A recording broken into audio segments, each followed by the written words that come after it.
तो अभी हम अपना 4 नंबर सवाल देखते हैं। तो आखिर 4 नंबर सवाल क्या है? तो 4 नंबर सवाल में कि HCF 306 और 657 का 9 दिया है, एलसीएम 306 और 657 का ज्ञात कीजिए।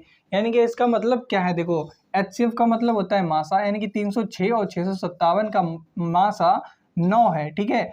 और एलसीएम हमको जो है पता करना है। तो हमने एक फॉर्मूला या फिर सूत्र जो पहले पढ़ा था कि दो संख्याओं का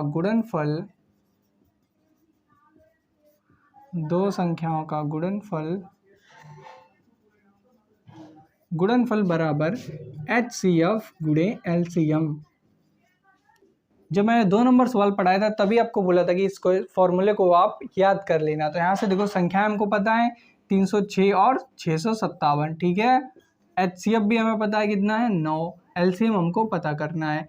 अब आपको पता होगा कि अगर 9 इधर मल्टीप्लाई में है, यानी कि गुणा में है, जब इक्वल के इधर आएगा तो भाग में आएगा, और इसको हम सीधा करके लिख लेंगे। जैसे LCM को यहाँ पे लिखेंगे और 306 गुणे 657 को हम इधर लिख देंगे और बटे में आ जाएगा 9। अब देखो, इसको 9 से काटेंगे तो क्या होगा, 9 एकम 9, तो यहाँ से आ जाएगा 9 3 27, 3 बचा, 9 चाक 36। तो एलसीएम हमारा कितना निकल के आएगा, 34 गुणे 657। अब 34 को कैसे लिख सकते हैं, 30 + 4, ठीक है, और गुणे 657।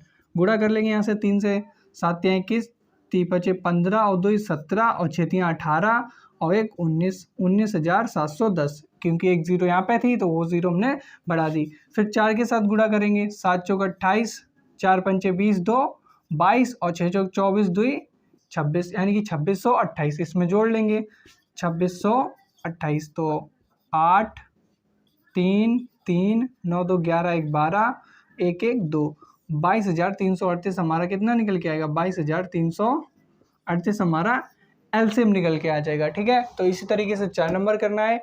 अब देखते हैं अपना 5 नंबर सवाल। जांच कीजिए कि क्या किसी प्राकृत संख्या n फॉर नेचुरल नंबर, प्राकृत या फिर प्राकृतिक संख्या के लिए संख्या 6 की पावर n यानी कि 6 की घात n अंक 0 पर समाप्त होगी, ठीक है। अंक 0 पर, यानी कि 6 की पावर, सबसे पहले हम बात करेंगे प्राकृत संख्या की जिसकी जगह n है, ठीक है। तो प्राकृत संख्या कहाँ से स्टार्ट होती है, प्राकृत संख्या, इसको n भी बोलते हैं। n से क्यों डिनोट करते हैं, क्योंकि ये होता है नेचुरल नंबर, ठीक है, नेचुरल नंबर, ओके, इसलिए इसको n से डिनोट करते हैं, ठीक है। बराबर ये स्टार्ट होती है 1 2 3 4 5। तो यहाँ पे प्राकृत संख्या क्या होगी, 1 2 3 4 5 से लेके अनंत तक, ठीक है, यानी कि अनंत तक आप लिख सकते हो। तो देखो, इन्होंने क्या बोला है, संख्या 6 की पावर n, तो यहाँ पे हम लिखेंगे 6 की पावर n।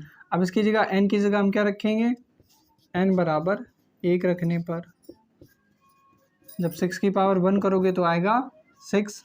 अब क्या रखेंगे, n बराबर 2 रखने पर, जब 6 की पावर 2 करोगे तो आएगा 36 यानी कि 36।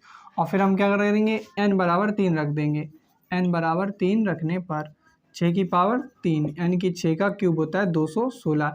यानी कि तीनों बार कंडीशन में देखो, आखिरी का ये इसका जो यूनिट डिजिट है वो कितना आ रहा है, 6। यही जो है हमेशा रिपीट होता रहेगा, ये बदलेगा नहीं। तो जो संख्या है हमारी 6 की पावर n अंक 0 पर कभी भी समाप्त नहीं होगी। तो यहाँ पे आप इन 3 वैल्यू को रखने के बाद नीचे लिख देना क्या, अतः उपरोक्त विवरण से स्पष्ट है, अतः उपरोक्त विवरण से स्पष्ट है कि संख्या 6 की पावर n 0 पर समाप्त नहीं होगी, ठीक है।